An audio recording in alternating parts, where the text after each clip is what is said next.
professionally introduce the speaker of today. It is Professor Sultanejad, Mohammad Sultanejad he's an assistant professor of Middle East and North African Studies at University of Tehran. And he's an experienced researcher with demonstrated history of working in research institutions. He's skilled in foreign policy analysis and application of international relations theories. He has strong research professional pedigree with PhD focused in Middle East, which we call as West Asia, from University of Tehran. And he has also been working in the University of Tehran for the past 8 years. Before that, he was the director of the Department on Egypt and North African Studies in the Institute for Middle East Strategic Studies. And before that, in 2017 till 2018, he was a visiting scholar at Goethe University in Frankfurt. His PhD is from University of Tehran from 2011 to 2015, and his bachelor's is from Shaheed Behisti University. He has been recently writing a few of the couple of research papers that he has written are The Estranged Partners, Iran's Complicated Relations with India and Pakistan, which was published by Rutledge in 2023. Iran's Nuclear Policy, a cognitive study on defiance and compliance, which was published in February 2023. Along with it, Iran and Saudi Arabia, Emotionally Constructed Identities and the Problem of Persistent Tensions in Asian Politics and Policy, which was published in 2019. Coalition Building in Iran's Foreign Policy, Understanding the Axis of Resistance, published in 2018. Iran and Egypt, Emotionally Constructed Identities and the Failure to Rebuild Relations, 2018. Iran and India, An Unfulfilled Strategic Partnership, in 2017.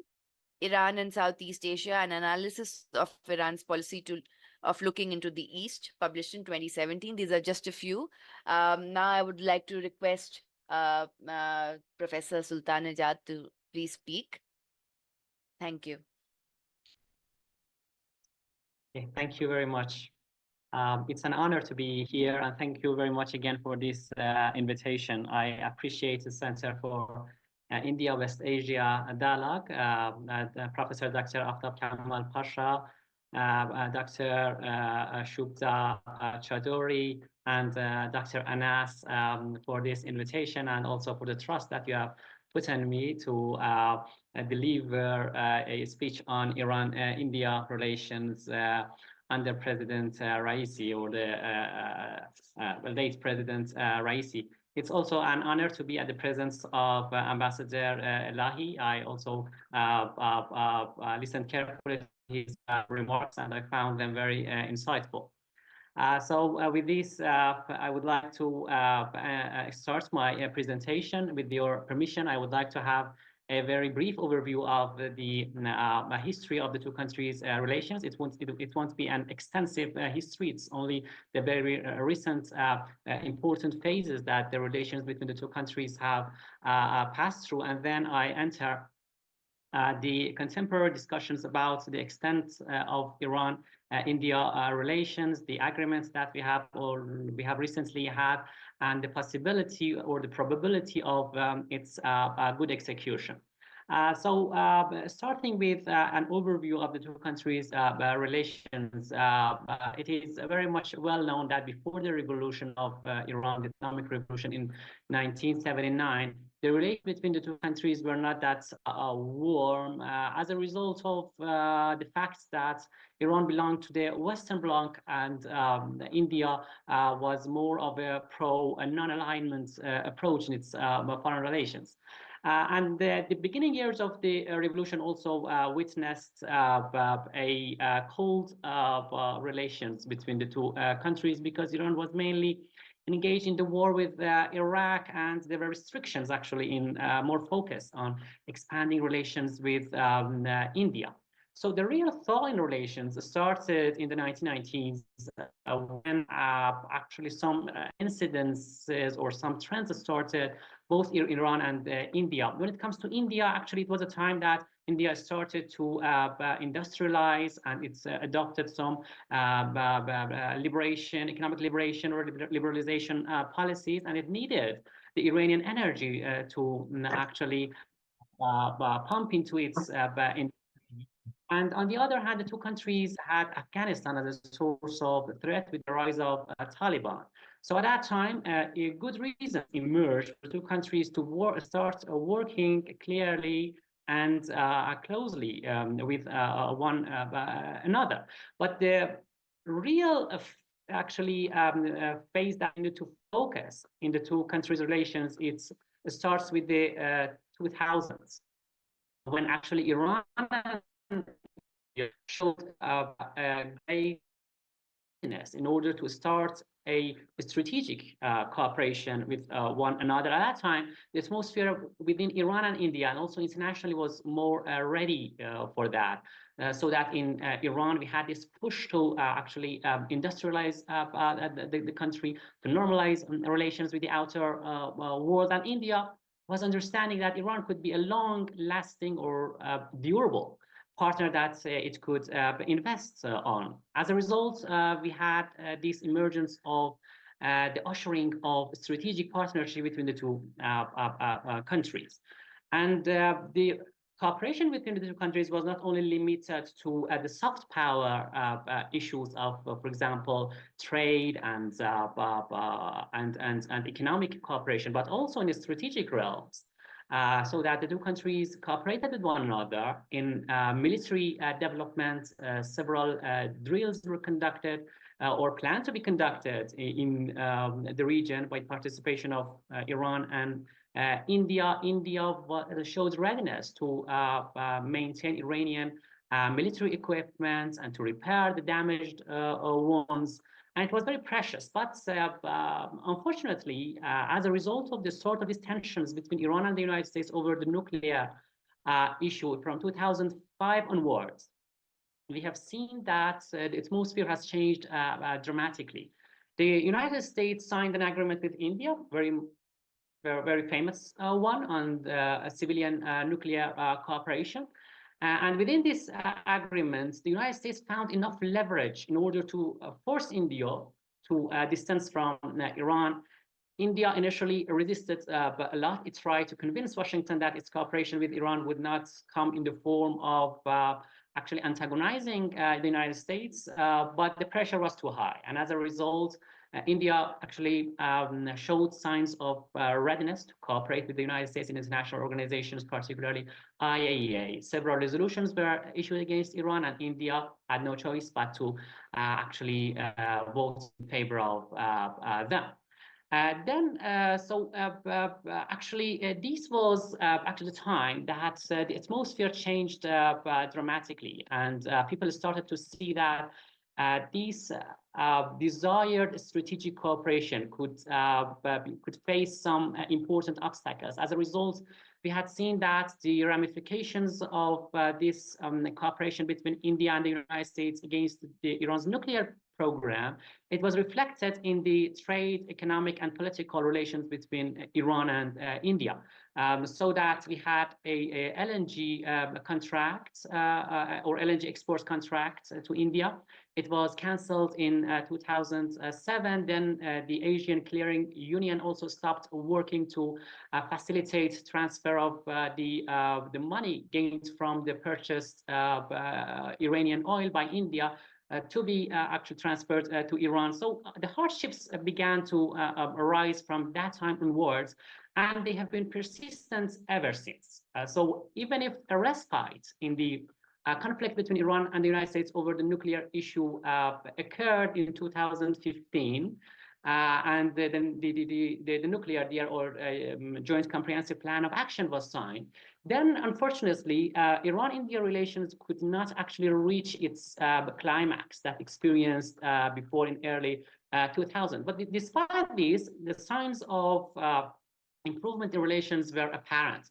So that Prime Minister Modi traveled to Iran in 2016. Several agreements were signed at that time on preferential trade between the two countries, on development of Chabahar, on this north-south corridor to be developed. So there was a lot of hope that this could be sustained. But even that time, I remember that we would be very much actually wary of the United States would apply on these would be cooperation between Iran and India, and what would be the Indian response.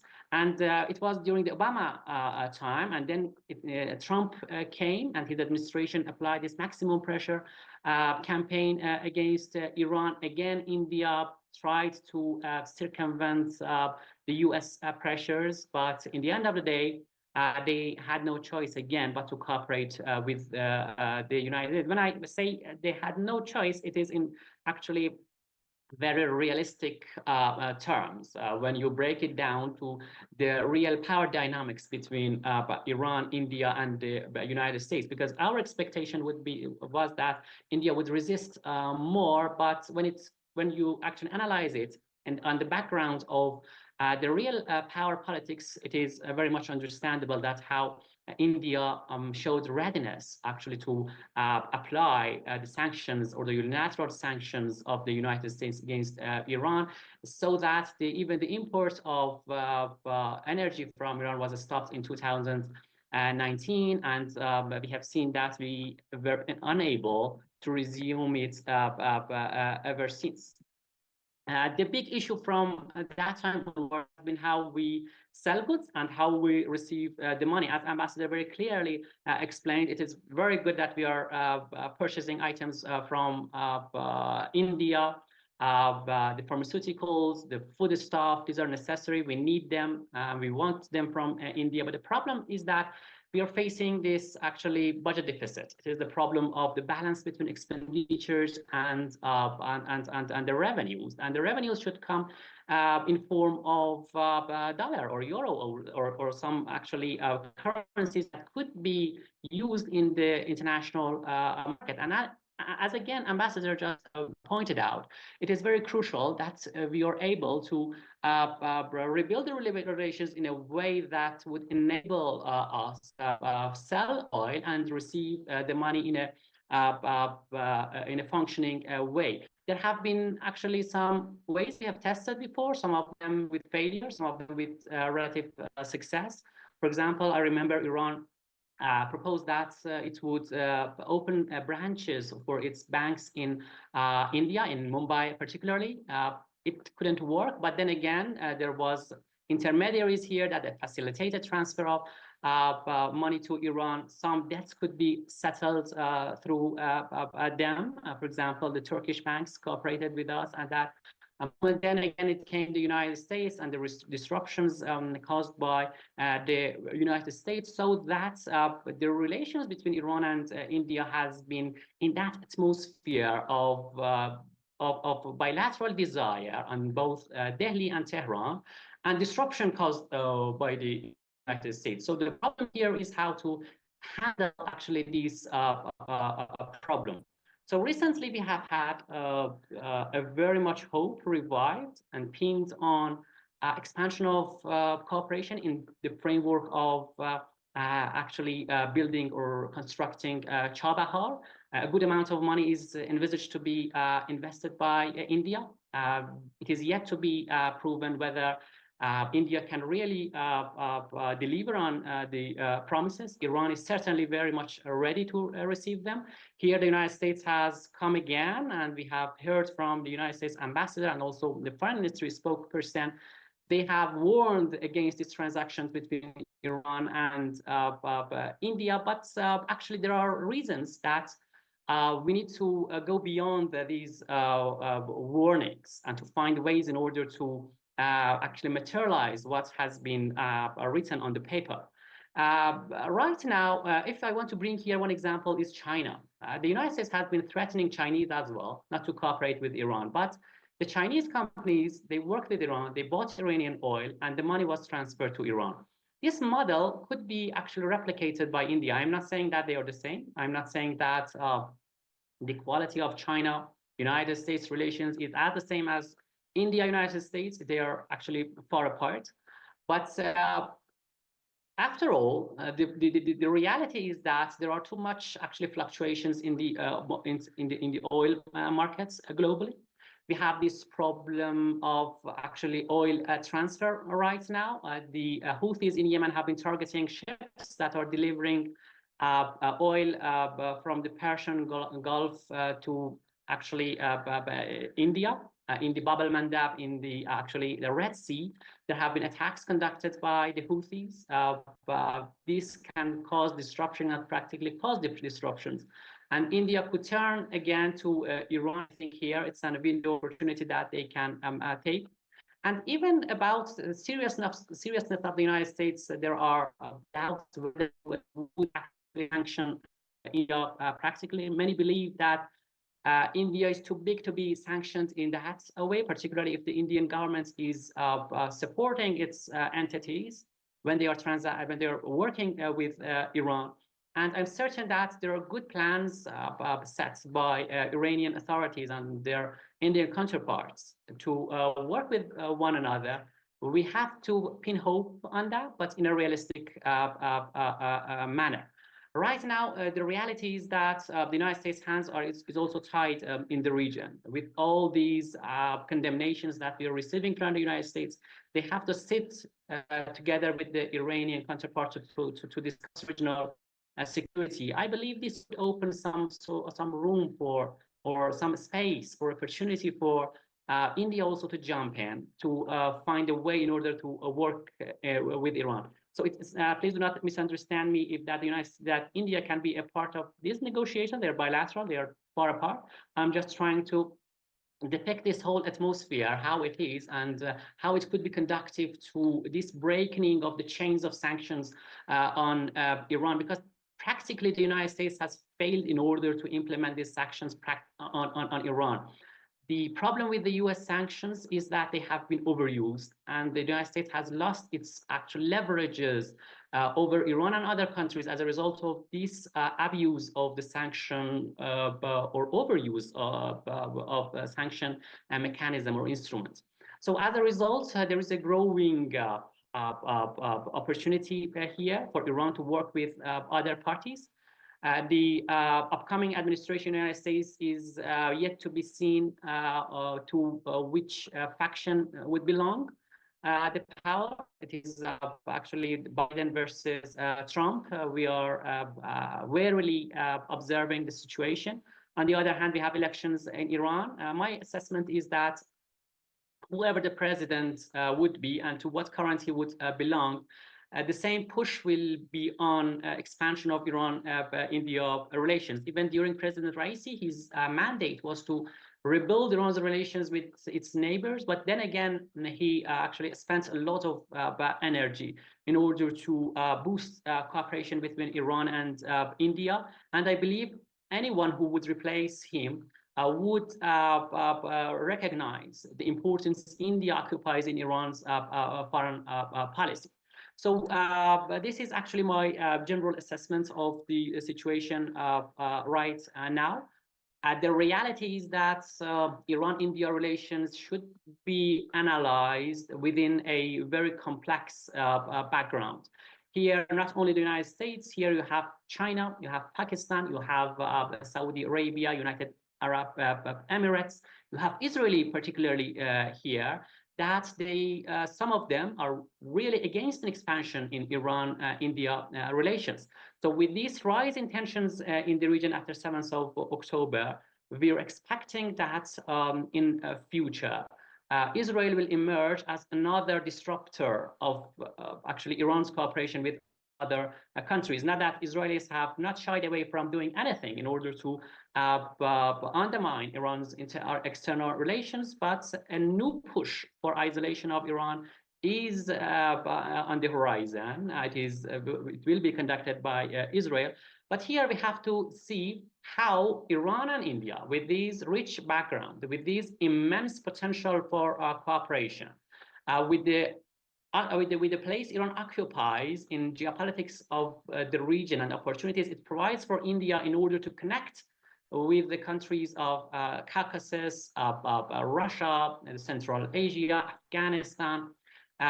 What could be brought here in order to convince the two countries to actually spend all their energy in order to find some mechanisms to work together? The fact of the matter is that the pressures on Iran will continue. But in parallel to that, the other fact is that Iran cannot be isolated. Iran cannot be pushed out of regional dynamics. Iran will certainly be an actor involved in shaping regional order in future, and everyone is aware of that. So we in the region, we have to find some mechanisms to work together realistically. It's not about wishful thinking. It's not about pinning hopes that cannot be realized. It is about the power we have, the capabilities we have, and how to put them to use in order to reach the desired goals. So with this, I would like to end my discussion, but I'm open to any question that would be arisen by the participants and also the students and other people who are in this session. And I would like to also thank them for being present here. My own students would like to be in the session, but unfortunately, we had this holiday, and many of them, because of this actual sequences of the holidays, they couldn't actually be in the capital, and they expressed their regret that they cannot attend this session. But I will send the link of the recorded video, and they will also be enjoying this conversation. Thank you very much. Thank you so much, sir. I really want to appreciate the fact that when I contacted Professor Sultanejad, he promptly responded to me, and after like on 19th of May, I was quite unsure if we would be able to have a previously structured seminar, which was on the impact of US sanctions on India-Iran relations. And but I had an intuitive, I had this intuition that he will be available and he will speak. And I'm very, very thankful to him for making out the time to be available, and it is very inspiring. Also, thank you for giving the idea of the Chinese model. That is something that how these, the business, economic, political relations that are continuing between Iran and China, how that model can be emulated is a very thought-provoking paradigm in itself. So thank you so much, sir. Now, I would like to request a very important member of our governing body, Dr. Salim Ahmed, to speak a few. Um, he is the founding member of the Department of Political Science, Amity Institute of Social Sciences at Amity University, MP, since October 2019. He is presently working as the Program Director and Associate Professor in Department of Political Science in Amity University in Gwalior. He worked as an Assistant Professor in Department of Political Science, School of Liberal Education at Galgotia University in Greater Noida from 2015 to 2019. His PhD, which is also from JNU, which is in the Center for West Asian Studies, was Syria's policy towards Iran during Hafiz al-Said's regime. His MPhil was Syria's response to Iraq-Kuwait crisis 1990 to 1991. And he has done graduate thesis supervision for more than 50 students in the undergraduate BA Honors Political Science course. And there are several UGC care and index journals that he has worked on. And he has tried in the past couple of years to bring the entire narrative of how Swami Vivekanand or Kautilya's Arthashastra are important in understanding the paradigm of international relations. He wrote about the Abraham Accords and the geopolitical shift in West Asia opportunities for India in 2021, along with shift in India's West Asia policy during the Modi government, challenges and opportunity in 2020. So thank you so much, sir, for being present today, and the floor is all yours now. Okay, thank you so much, Shubda, for your kind words. Am I audible to all? Hello? Sir. Yes, sir. Yeah, I am audible. Okay. Uh, Thank you so much for this wonderful opportunity. And I am so happy that my Professor Pasha is there, and I always love to listen to him. Because 10 years back, I left my alma mater, JNU, and when I listen my professor, I always feel energized. So thank you so much, sir, for being there. And now, please accept my sincere condolence with the people of the Iran and my colleague, Dr. Sultanejad. Uh, I also very thankful to Dr. Umar Anas for this wonderful opportunity.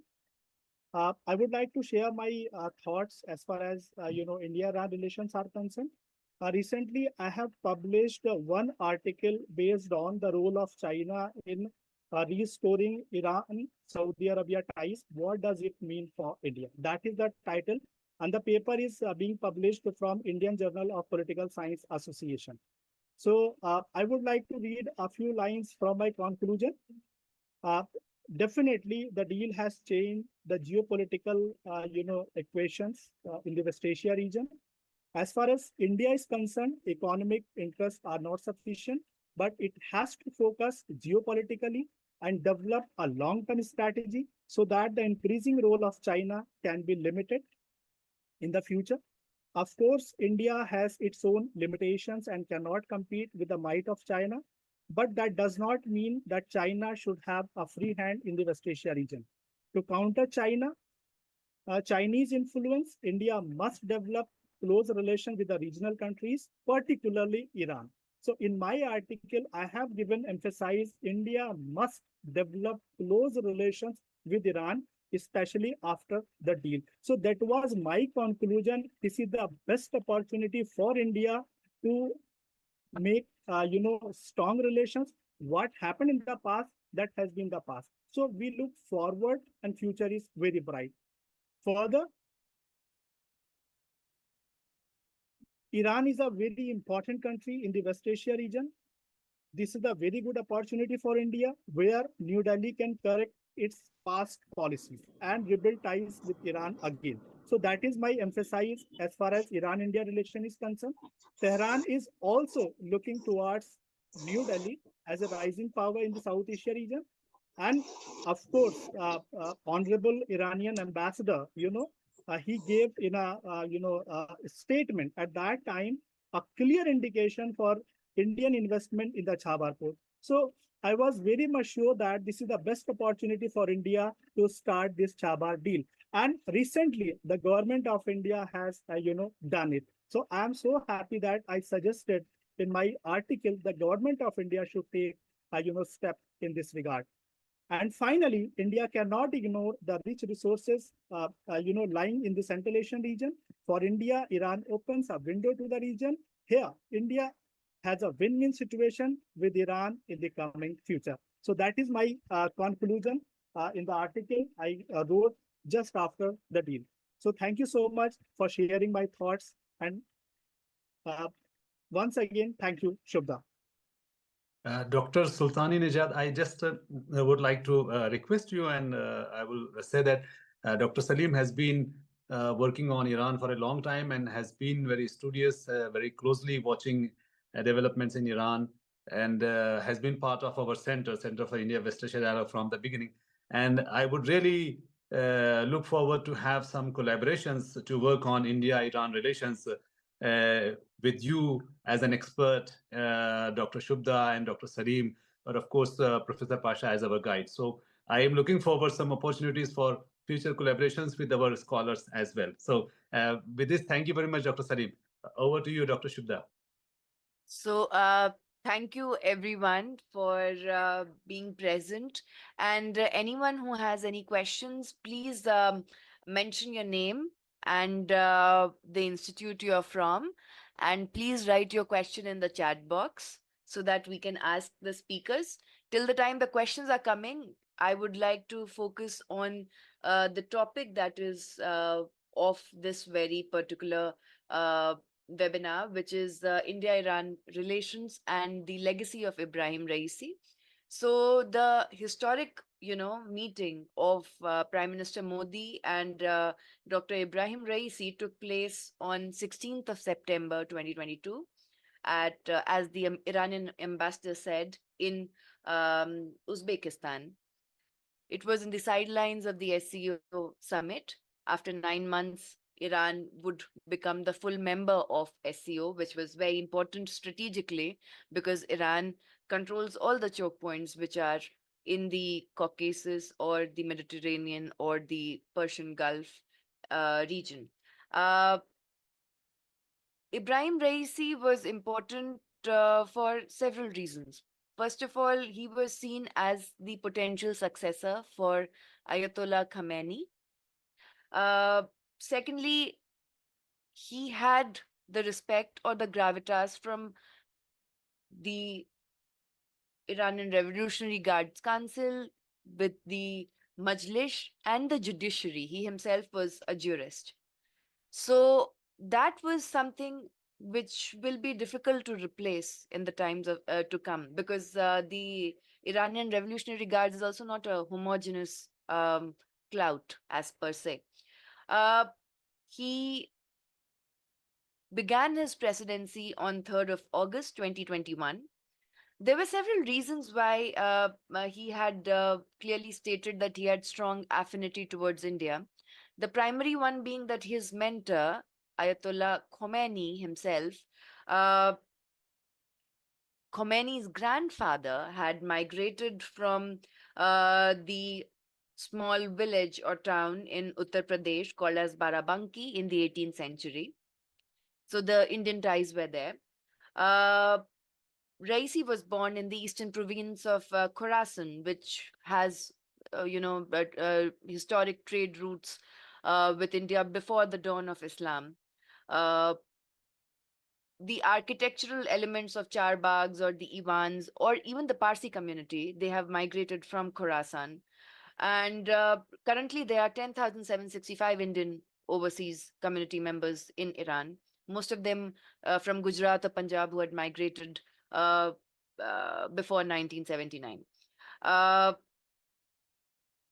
Raisi was an ardent follower of Nizam-e Mughadis, which is Iran's holy order, and 15% of Muslims in India are Shia, and he understood their paradigm as minority within the minority, and that was one of the reasons why these are the reasons why he had strong affinity towards India.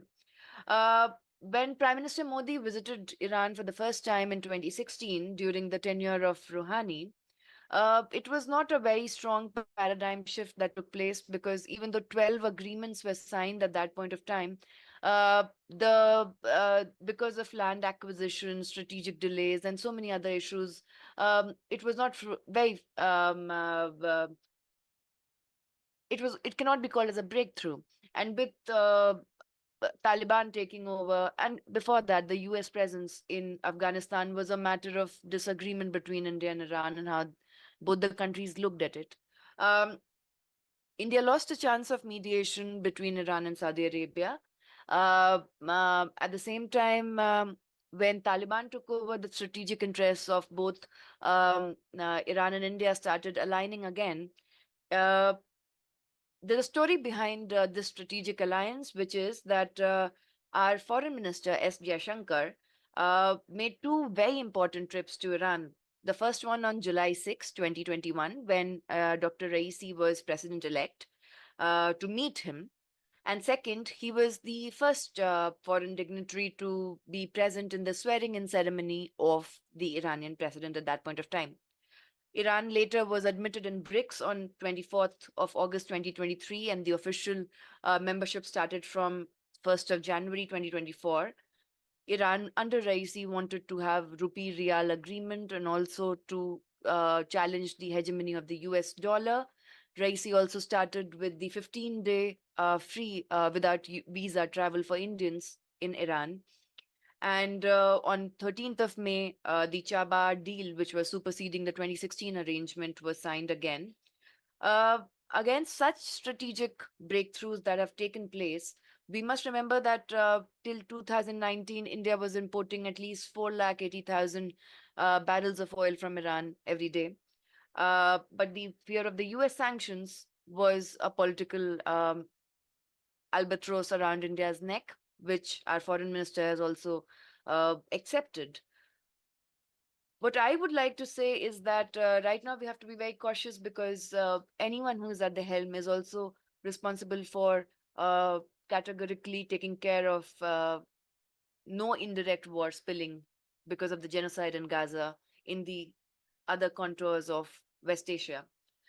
with what I would like to say is what Nehru wrote in his 1946 book of Discovery of India, which was that in a Persian legend, it is mentioned that Iranians and Indians were like two brothers, and they got separated from each other.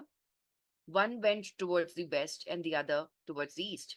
Their families had forgotten all about each other, and the only thing that remained in common between them were the snatches of a few old tunes that they would play on their flutes. It was through these tunes that, after a lapse of centuries, the two families recognized each other and were reunited. What I believe is, regardless of who after 50 days comes into the power paradigm, India and Iran must cultivate the politics of Yadgar or remembrance to survive the uncertain times which are together. With these, now I would like to open the floor for questions. The first question is, recently, Gwadar Port in Pakistan was in news for being a failed project as it has failed to attract ships. Do you think that Chabar can face this kind of consequence? It is from Sharmishta of Pandit Deen Dayal Energy University. That's the first question, which is about Gwadar and whether through the BRI it has failed or not. Uzma has asked another question, which is how Iran sees to expand its economy apart from its over dependence on oil and gas sector, like how UAE, Saudi Arabia are looking at post-oil economy. What is Iran's uh, vision after the next 50 years or so? The third question is from Anurag Khond, who is a PhD student in international politics from SIS at Central University of Gujarat. How has the issue of Kashmir historically influenced the development of Indo-Iranian ties? What is the current position of Iran on Kashmir? The question is in view of the fact that Supreme Leader Khamenei had voiced his support to the Kashmiris' idea of self-determination way back in 2010. So we have three questions. The first one is about Gwadar. The second one is about the question of Kashmir and how India-Iran relations have emerged over the period of time. Third question is about how Iran envisions the post-oil economy or the rentier state model on its own, with the US sanctions and everything that is going on. So, Professor Sultanejad, the floor is yours. Okay, thank you very much. Thank you everyone for the brilliant questions that you have just raised, and very interesting ones.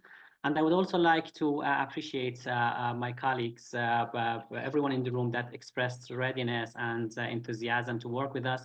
Actually, it is very well received at the Faculty of World Studies. I'm personally working on Iran-India relations. I have two students whose projects are focused on Iran-India relations, and also we have the department on South Asia studies, which is focused on India's actually economics, foreign policy, and internal politics. And I believe that this could be a beginning for expansion of cooperation between your center and the Faculty of World Studies. It's very well received, and I appreciate your suggestion on that. So back to the questions, about actually the fate of Gwadar, and also how it reflects on the Chabahar, and what would be the actually Iranian outlook towards that. I would like to say that from an Iranian perspective, actually Chabahar cannot be a means of geopolitical use by India in order to actually push Pakistan and China. For Iran, Chabahar is like a center that has some advantages for Iran. Anyone who is ready to work on that is welcome. Before India, it was actually China that was advised to invest in Chabahar, but the Chinese had their own reservations because of the focus on Gwadar. They refrained from coming to Chabahar, so that it was India that came here. And let's make a comparison between the level of investment China is doing in Gwadar and India in Chabahar. When it comes to China Gwadar, it is like 100. Let me remember. It is like 1,006,000,000 or 600 million dollars of investment there. And the amount that India has promised to bring here has been like a fraction of that, and it has not been materialized yet. So we should not overestimate the capacity of actually Chabahar. Iran needs Chabahar, but at the same time, the prospects of its development is not that promising. And let me actually say that it has been deemed so far. And even right now, Tehran does not actually look at it as a real opportunity in hand. We are doing our best. We are trying to actually bring it in. But on the other hand, it is the matter of how this south corridor and the investment India is making here can be interpreted in shadow of the other projects India is involved in. For example, the one that connects India from the Persian Gulf, crossing the Persian Gulf countries, Israel, and thereafter to Europe. That is another project that some are actually referring to that as a competitor to the projects India is involved in Iran. So when you look at the actually Chabahar, you would see a complex here.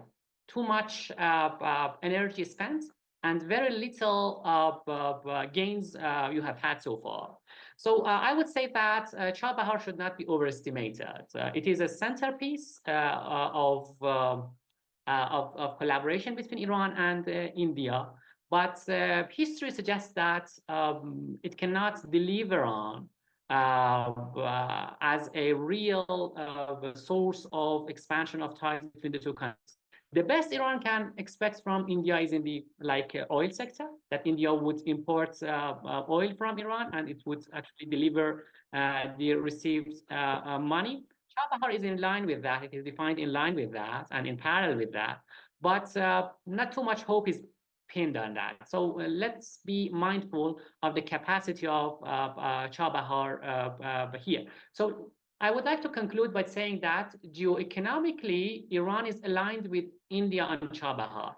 But when it comes to geopolitics, Iran has its own reservations, so that Chabahar would not be used as a tool against China and Pakistan here, because when you see at the interconnectedness of security of the countries in the region, you would see that Iran cannot actually put all its eggs in the Indian basket, and to ignore that China is also here, Pakistan is also here. On the other hand, we have Saudi Arabia and the United Arab Emirates. So it is like a complex picture that all pieces of that should be put all together in order to complete this puzzle. So I have always supported development of Chabahar. We are hopeful that the promises would be fulfilled, but there is always a great if here. So what you, Dr. Shupta, just said about this actually philosophy of relations, the remembering of where we have been and where we are destined to reach, it is very crucial in order for us to give enough energy for this actually cooperation between the two countries on Chabahar particularly, because absent that, those factors that hamper cooperation are very strong. United States cannot be circumvented here easily. India can only work here if it redefines the position Iran occupies in its actually foreign policy. And up until now, what we perceive from India is that India has been closely working with Washington. This actually a trend, if continues, then little hope can be given to developments of Chabahar and other projects here. The fact of the matter, as we see in Iran, is that the world is changing. The alignments are in flux. The reality is that we have the swing states who are working with different centers of power. And from hereafter, can we suggest that, for example, India can do the same as Turkey is doing right now, that works with both East and the West? How India is playing here the role of great power? Would it be just in full compliance with the United States, or India is determined to show some actually resilience against the United States pressures and a sort of strategic autonomy against the United States? If that comes, and if that philosophy of remembrance is actually taken seriously, I would say that in future we can pin more hope on Chabahar and the other projects alike. Absent that, but I think, yeah, it is very good. It is sweet to talk about these breakthroughs, the recent ones and the past ones, but they all should be actually come into this this actually equation that has many actually parties involved. So I leave actually this the answer to this question here, and then again about actually the place Kashmir occupies in Iran-India relations and the possession of Iran towards the issue of Kashmir and the supreme leaders actually support given to Kashmir. It is a very contentious issue, I think, and I think if we are going to expand relations, we need to actually put it actually aside, not to bring it to the center. The principal Iranian position on Kashmir is that Iran is supportive of the Organization of Islamic Conference position on Kashmir. The fact of the matter is that the Islamic Republic, by its nature, cannot be ignorant of the fate of Muslims here and there. But then again, it should be, it looks at it in this strategic equation that it had maintained in the region between different parties. And as a result, actually less emphasis have been always placed on the issue of Kashmir.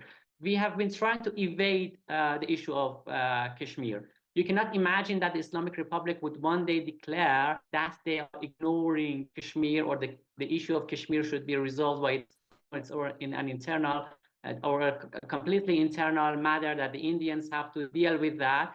They won't declare that, but practically they don't want to bring in the issue of Kashmir whatsoever.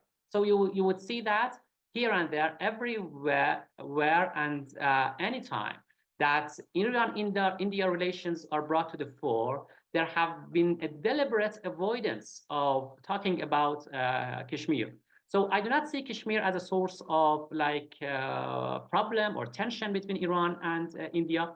Iran is very careful not to touch upon this sensitive issue, and it is respected. It is, every country has its own considerations, and we are not here to focus on these actually internally sensitive issues, and instead there are opportunities that we can invest on.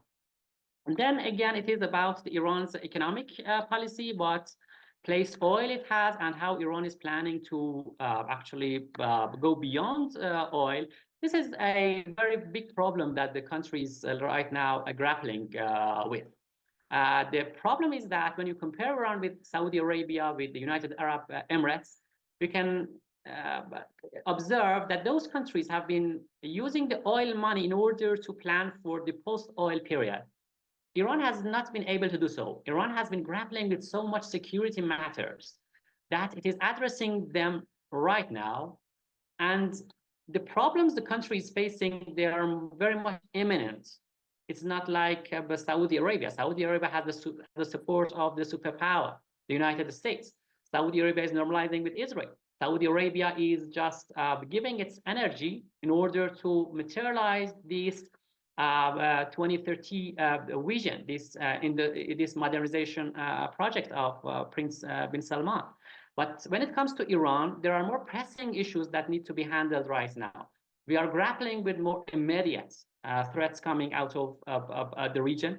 The US sanctions have been suffocating Iran. So the first thing is how to manage to actually circumvent these sanctions, to undo the effect of the sanctions, or at least minimize them. So from an Iranian perspective, this diversification of power around the world, this emerging multipolar world order, this actually factor of the swing states who are able to work with the United States and other power, it brings an opportunity for the country in order to minimize the effects of sanctions, in order to actually economically survive. But when it comes to long-term planning, it's a real actually problem that we are right now facing. And the energy has been put in order to become, for the country to become economically self-sufficient. There have been a relative success in that, but from self-sufficiency, there could be no developments grown. This is a problem, and everyone is aware of that. So but when it comes to like the long-term planning, I regret to say that there is a real problem here. The economists in the country, my colleagues, they have been always concerned about that. But as far as we are dealing with these immediate threats, talking on that level would be actually difficult. So I hope I have been able to address these three questions in an adequate manner. Thank you so much, sir. Thank you also for giving the other opposite perspective on Chabahar Port, because we are inundated with a different kind of narrative most of the times. Our research director, Dr. Omer Anas, has a question for you. Yes. Thank you very much for giving us so many important perspectives on so many issues.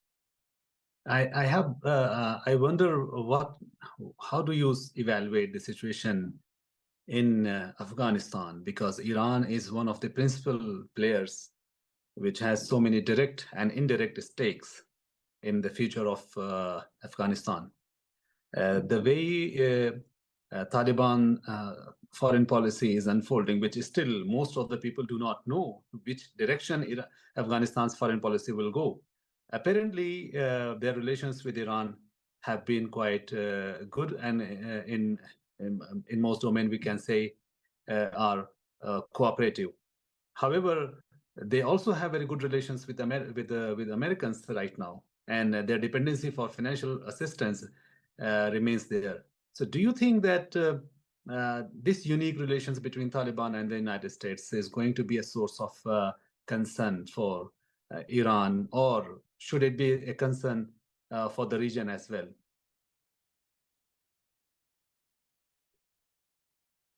Okay, thank you very much for this actually interesting question. Yes, the matter of Afghanistan and Taliban, it is also actually a source of anxiety here in Iran, because Iran and Taliban has had their difficult history. We cannot remember when Taliban was in power 2 decades ago, what they did with the Iranians. They were an imminent source of threat for the country. And even we had the Iranian army just deployed along the border with Afghanistan as a result of the threats that Taliban was actually directing towards the country, that led to even assassination or martyrdom of some Iranian diplomats. It was like a declaration of war on the part of Taliban. We are past that period, but over time, the actually attitude in Tehran has shifted over Taliban as a reflection of actually the place Taliban has secured for itself internationally. It is not because that Iran tries to befriend Taliban in order to actually work against the United States. Iran is well aware of where Taliban has come from, what the aspirations of Taliban could be. But the fact of the matter is that Taliban is now a result of a reconciliation reached with the United States. United States brought Taliban back here. And Iran actually was in a place to choose between neglecting this fact or actually engaging with that, and Iran went for the latter. So that the calculation at that time would be that we need to get closer to Taliban. We need to talk to Taliban because others are talking to Taliban. Taliban is accepted as an interlocutor. The Americans are talking to them. Europeans are talking to them. Everyone is talking to them. And we cannot sit aside to see that Taliban would be another enemy for the country. And as a result, Iran engaged with Taliban diplomatically, and they started talking to each other. And when the country saw that Taliban is taking over, we had no choice but to accept the realities of Taliban's re-emergence. And let's do not forget that Taliban is not the only source of threat coming from Afghanistan. Taliban has formed a government. It has its own responsibilities. The logic is that when they are responsible and when they need to be accountable, they would actually change their behavior gradually. They are not the same like group that was outlawed and could do everything. They are right now responsible. As we said before, they have their hands tied by the United States economically, and they should be actually accountable and responsible. So after they take over, it could change their behavior. At the same time, we had the Daesh, the ISIS in Afghanistan, which was the most critical threat for the country. Iran hopes that after Taliban would take over, they would be able to cope with Daesh, with the ISIS. And it was another actually driver for Iran to accept Taliban. So I have no illusion that Taliban could be an ally for Iran. And Iranians alike, the government, everyone, they are well aware of this fact. So nobody is looking at Taliban as a real, actually, a friend, somebody that could be counted on in the future. Perhaps in the beginning, some would say that Taliban is anti-United States. We can work with Taliban. But the real cause for Iran's acceptance of Taliban takeover and to work with that was that first and foremost was the reality imposed. And then it was because Iran had no other choice but to work with actually Taliban in order to actually contain them. It's an engagement out of containment, not out of a desire to work together or making a partnership.